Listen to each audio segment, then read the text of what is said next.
Now that your levels are solid, it's time to clean up your vocals and make them shine in the mix. EQ is really where your tone comes to life. EQ lets you cut out the mud, bring out the clarity, and kill all the harshness. It's like carving out space in your beat so your vocal sits perfectly, without fighting with any other sound.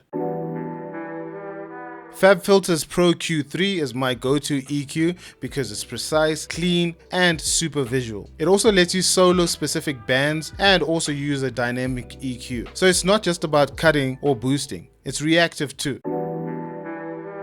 Here's a breakdown of what I typically do. First thing that you're going to want to do is solo out your vocal. This step is important so that you can hear all the artifacts or anything that is disturbing your vocal from being perfect. And this is what the vocal sounds like from our previous lesson where we added the waves tune as well as the vocal rider. Pulling up fast, I cannot crash, I cannot get enough. Look at my past, always at class, I can go back enough. As you can see, Pro-Q3 shows you the vocal in the EQ itself. The first step in my EQ journey is to create a high pass filter, and I do that by double clicking here on the end of the line, and it creates this little envelope. Now I can use this envelope to clear out all the rumble and the mic bumps. But in order to do that correctly, you're going to need the vocal playing back in your ear. Pulling up fast, I cannot crash, I cannot get enough. It's important to note that you can drag this all the way to about 100 here, and that'll be all those disturbing frequencies like your mic pops and the rumble. Pulling up fast, I cannot crash, I cannot get enough. Look at my past, always at class, I can go back enough. That sounds about right. The next step is called the mud cut, and this is usually within the mid frequencies of your vocals. And the beauty of Pro-Q3 is that it's visual, so it'll show you where your vocal is peaking. So just play back the audio and leave your mouse hovering. Pulling up fast, I cannot crash, I cannot get enough. Look at my past, always at class, I can go back enough. On the weekend looking at ass, but you're still not man enough. As you can see, it's highlighted all the problematic points, but because we're working on the mid section, I'm just going to grab the one in the middle and drag it down. You don't want to drag it down too much, it's just to cut that annoying frequency. Pulling up fast, I cannot crash, I cannot get enough. Look at my past, always at class, I can go back enough. Here's another one, you just drag it down like that.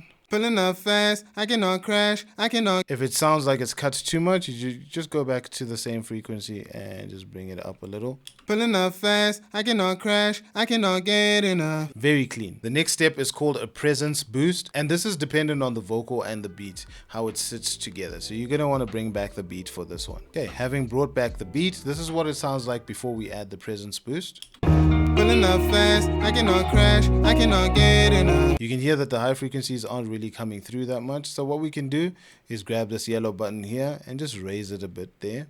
Pulling up fast, I cannot crash, I cannot get enough. Look at my past, always at class. Another point that you can boost is right here. Just scroll down just to make it slightly wide.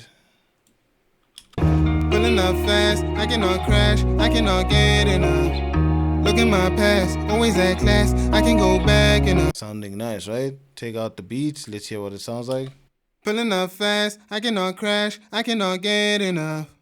Look at my past, always at class, I can go back enough. Easy, right? There's essentially a lot more that you can do with the EQ depending on how the vocal was recorded. If it was too harsh, you can reduce some harshnesses. If it's not harsh enough, you can increase harshness. But based on how I recorded my vocal, it's sounding pretty clean right now, and I think we can move to the next step. Let's say certain words become boomy or harsh, but only sometimes. This is where dynamic EQ shines, because instead of cutting everything, Pro-Q3 lets the frequency only react when it gets too loud. Don't have Pro-Q3? No problem. Here are some dope free alternatives. First on my list, I've got TDR Nova. This is a dynamic EQ with surgical control. And the second EQ on my list is MEqualizer by Melda Productions. And this is a 6-band EQ with advanced features. Lastly but not least, something stock by FL Studio, which is the FL Studio Parametric EQ2. This EQ is very usable and visual, and it works great if you're on stock only plugins. EQ is all about cleaning and enhancing. You don't want to overdo it. Just carve what's necessary and let your vocal breathe. Next up, we're diving into compression. This is what glues your vocals together and gives it that professional weight.